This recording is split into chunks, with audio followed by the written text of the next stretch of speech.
Well, today I'd like to address a few important issues as we head into the first and I hope the last Thanksgiving and Christmas holiday during the COVID-19 pandemic. As we know, it is here now. It will be here till a vaccine comes along, but we're making progress. We all know that the virus has dramatically affected the lives of virtually everybody in South Carolina, as well as other parts of the country. We've lost friends and loved ones. People have lost their jobs and businesses. Families have been separated from each other, especially from the seniors among us, that is the parents and grandparents.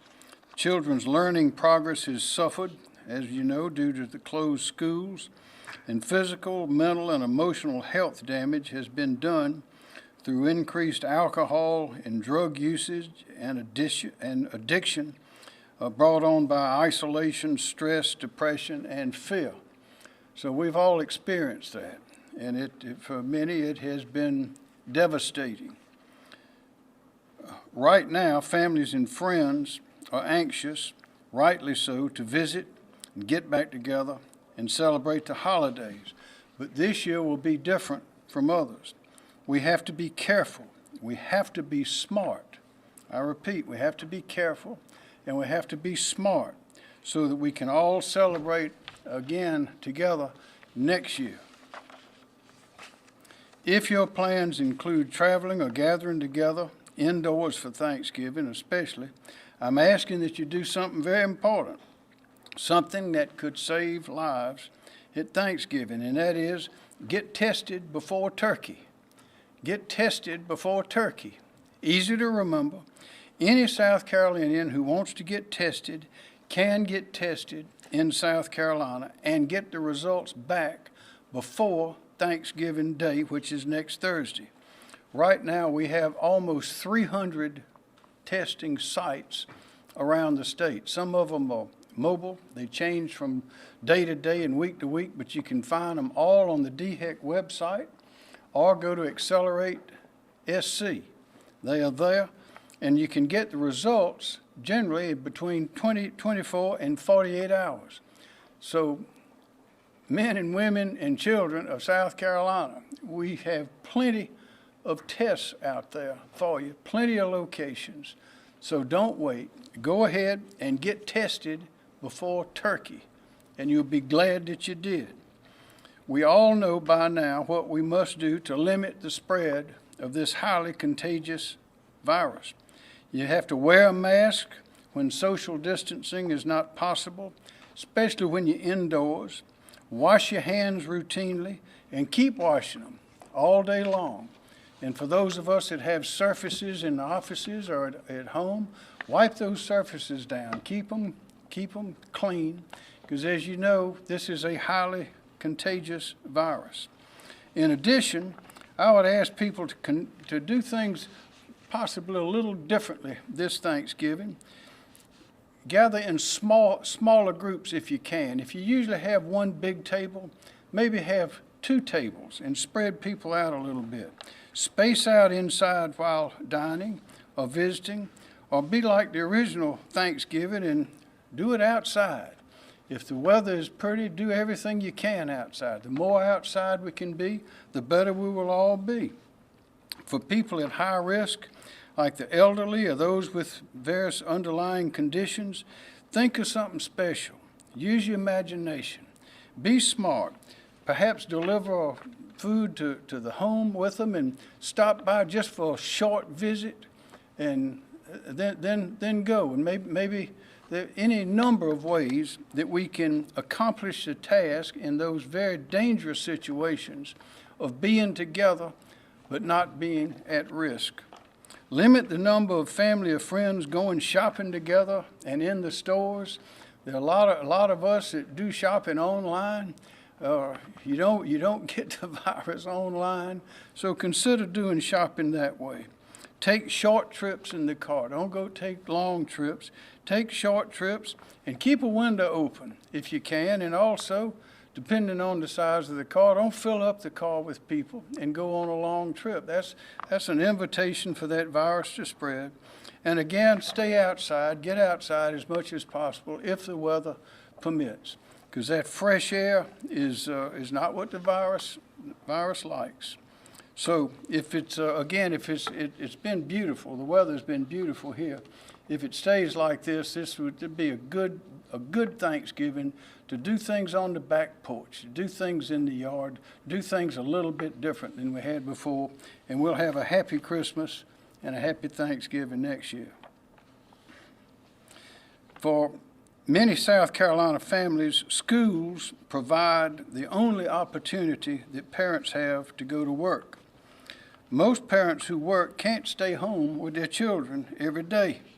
They must go to work in order to pay the bills, keep the roof over their head.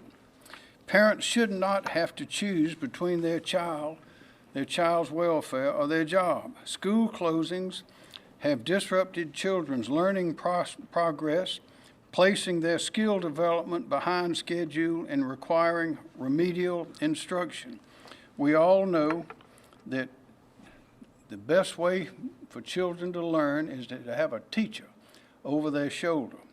In many places, that is not happening now. 15 school districts began this school year by providing parents the option, as I asked, the option of sending their child back to the classroom for 5 days a week in-person instruction. A number of school districts have since announced a similar return to the classroom. At my direction, the Department of Administration purchased $10 million plus of personal protective equipment for every school district that requested it.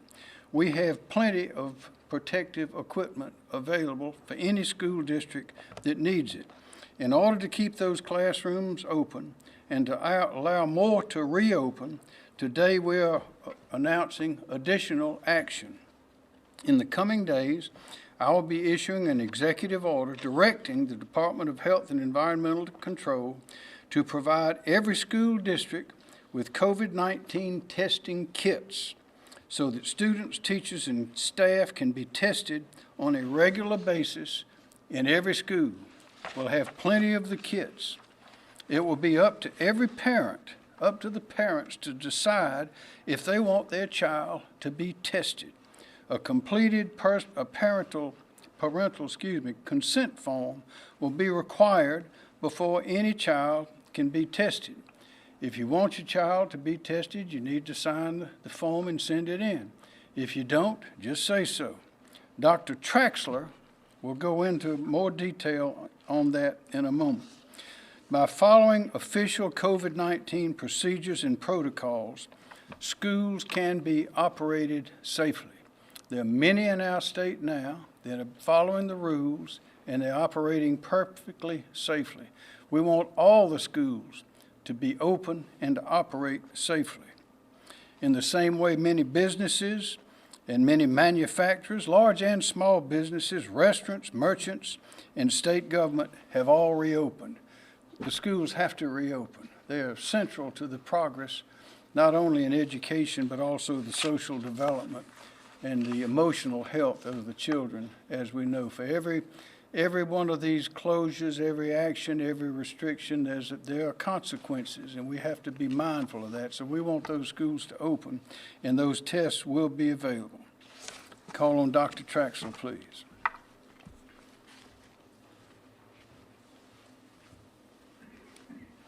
Thank you, Governor McMaster, and good afternoon. So DHEC will be providing test kits to the public schools in South Carolina through the Department of Education. These will be the Binex Now rapid antigen tests that are made by Abbott and have been provided to South Carolina from the federal government. We will be issuing a standing order authorizing the school nurses to be trained in how to collect the specimen and how to perform the tests. Again, assuming the parents or guardians have provided written consent or verbal, depending on the situation, to the nurse. The first rounds or so of these will be aimed at use for symptomatic students and staff. So those who may become ill while at school, we also will let them potentially do some testing, almost drive-through like in the parking lot if the child, we certainly don't want them sending the child to school sick. But this is really to during the cold and flu season allow us to rule out COVID-19 more easily in these children, especially ones we're getting to normal testing sites might be more of a challenge. And this will allow the students to stay in school if they are negative, and of course don't have another condition such as the flu, and therefore reduce the amount of time that students are missing from school. Again, this will be voluntary for the parents and guardians. They can choose to have their child tested or not, and the nurses will be trained. This is just inside the nose. It's the real shallow nasal swab, so they will be trained in that and how to perform the test on the cards, the Binex Now cards, and then they will be, of course, reporting the results to DHEC for both positives and negatives. And we will do appropriate contact tracing and case investigation as needed for any positive results. Thank you. Thank you, ma'am. Are there any questions? Yes, so when are these tests going out? How many is each school going to get? What are the logistics? So our goal is to have these for the week after Thanksgiving for schools to begin, or at least to begin the process there with each individual school and school district. And the allotment per school, I don't have the numbers in front of me, but are being determined in conjunction with the Department of Education based on the population of students and staff at the schools. Like enough for every child, or?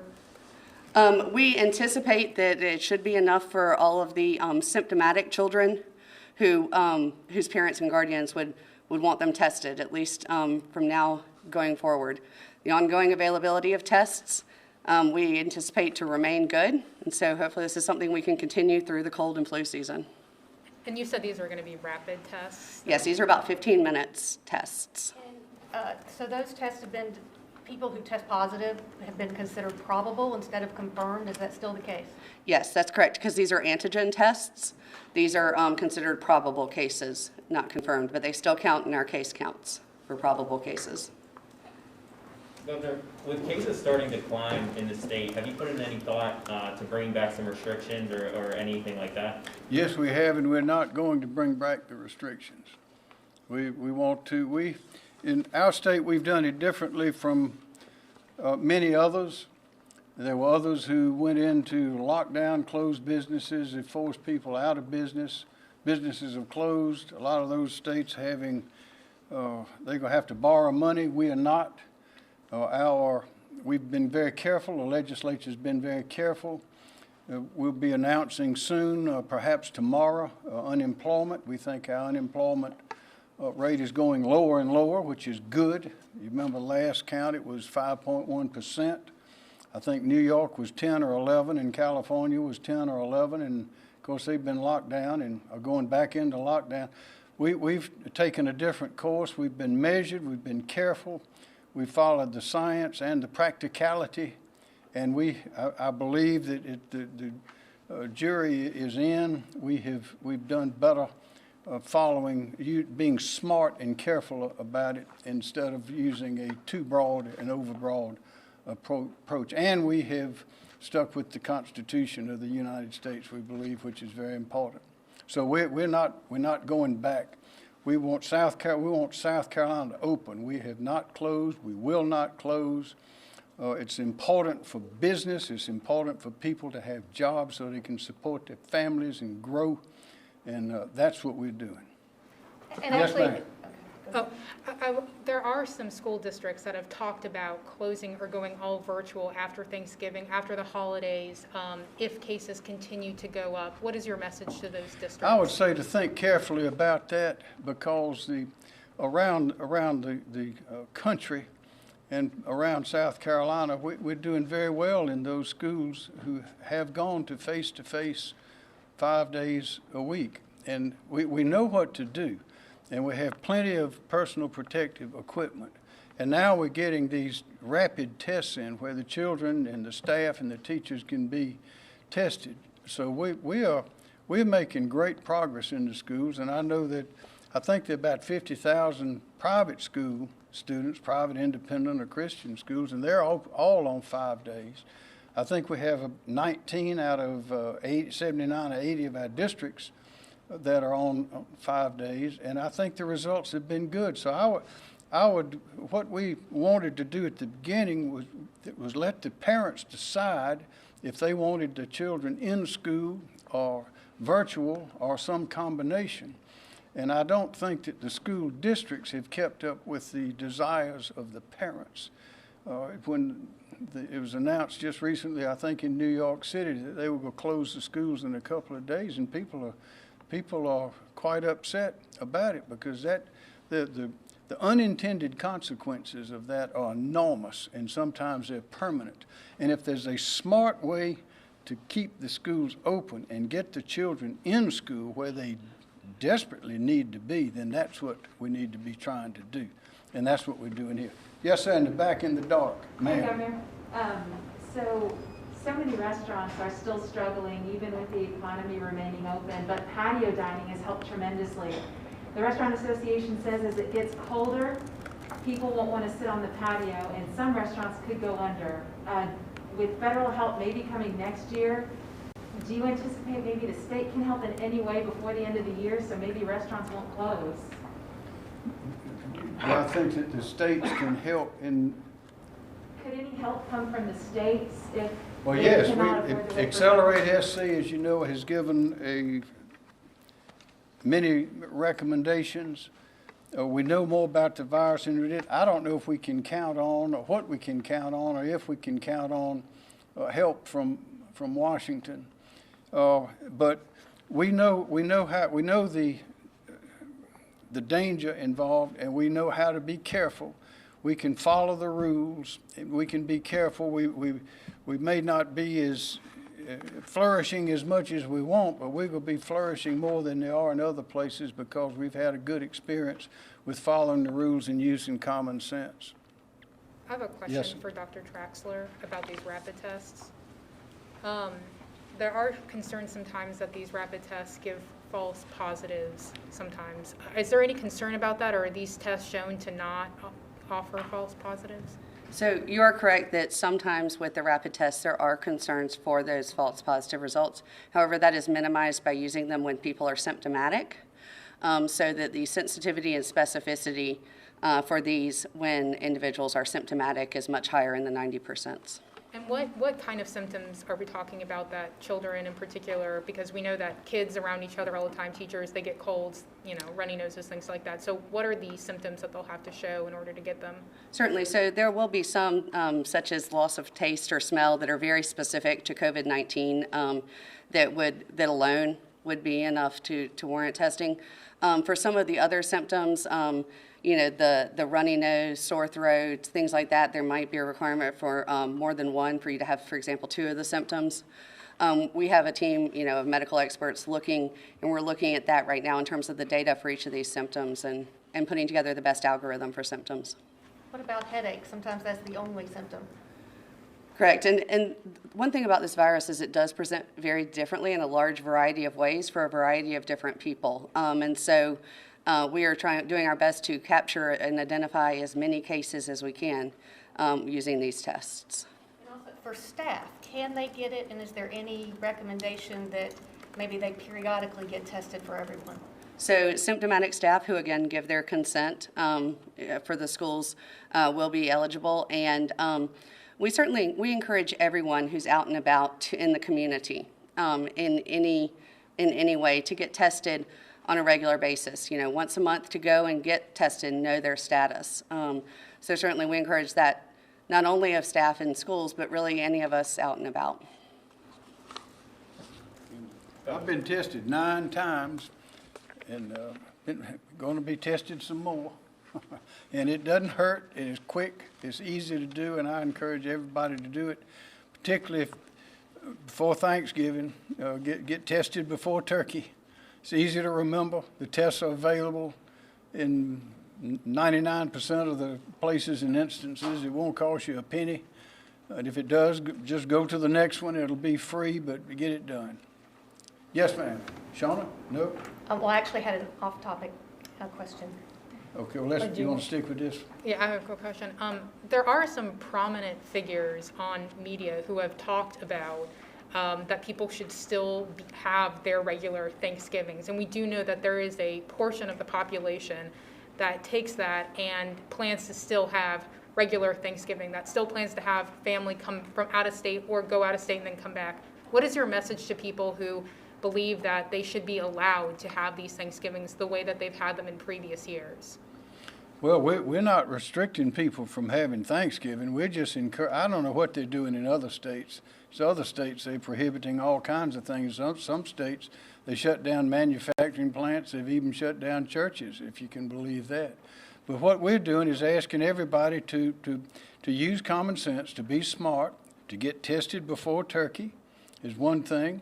But to realize that the virus is out there, it's very dangerous, and we need to be careful. But you can be careful and still have Thanksgiving in the ways that I described. Governor, to Yes, kind of circle back a little bit, cases are on the rise, percent positive is on the rise the past couple of days. So, but just by looking at that, it seems like people aren't wearing a mask, or the virus is still spreading rapidly. Do you have any plans to possibly, make changes to keep people accountable to wear their mask, that kind of thing? Any idea that you might have a mask mandate? no. We're watching very carefully. We're watching what other states are doing. We're getting data. We're getting learning from others' experiences, and we believe that we're doing it the right way.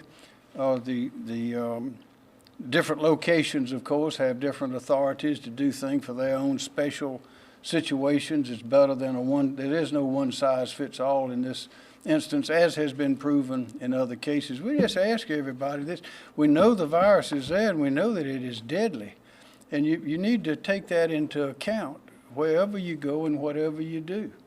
And we know the effectiveness of masks is not perfect. We know that social distancing is effective. It's not perfect. That you will come into contact, perhaps unwittingly, and everyone in good faith with a surface.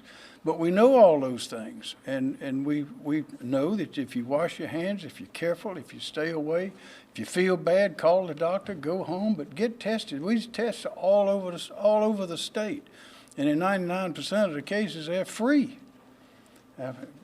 Usually you give away stuff for free, people will line up, but there's been people are getting tired. There's some reluctance that's involved in this, but it's not gone, and the weather's getting cold. That means we're going to be back closer together. That means we've got to be very careful. If everybody will do that, we'll get through it. I hope the vaccine, or vaccines plural, are here soon, but we have these tests that are available and becoming more available as we go along. So we just have to be smart.